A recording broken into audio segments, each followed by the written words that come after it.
So this customer of Wells Fargo Bank writes out a check for $400 to pay, I guess, one of his debts. But Wells Fargo reads the check, I guess, the computer as $4,000. Now, even though, in the written line where you put you spell out the actual amount, $400, 00 over 100, he did that correctly. But in the actual box where he wrote, the actual numbers, 400, I guess he made a little mistake. It did kind of look a little bit potentially like 4,000, but this is the thing.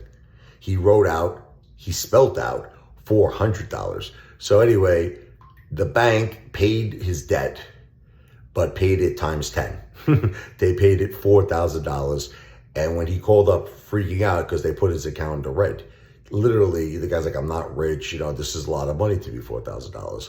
The bank was like, look, I'm sorry. We need 10 business days to investigate this matter. And that's freaking unacceptable. It's their mistake. It's not his mistake. That's why Apefather doesn't trust banks. It's a situation like this that happens a lot. Okay, they make the mistake. You're penalized for it. You know what I mean? I'll give you a quick story. One time I went to the bank and I withdrew, $2,000. This is a while back, maybe a few years ago. And I didn't count the money. That's a big mistake. You don't leave the effing teller. I've learned this until you count the money in front of her or him. You know what I'm saying? So I didn't do that. I walk outside, I count the money, it's $1,800. I'm 200 short. So I figured this is going to be a simple thing. I go back in, I say, listen, I apologize. I spoke to the branch manager. I said, I don't need to bother you, but I'm 200 light. I withdrew 2,000 and they gave me 1,800, the teller. So she's like, okay, well, we'll open up an investigation. I'm like, what investigation? What are you talking about? She goes, this is going to take a few months. And in my case, it was months, not days. In his case, it was 10 business days. In my case, it was months.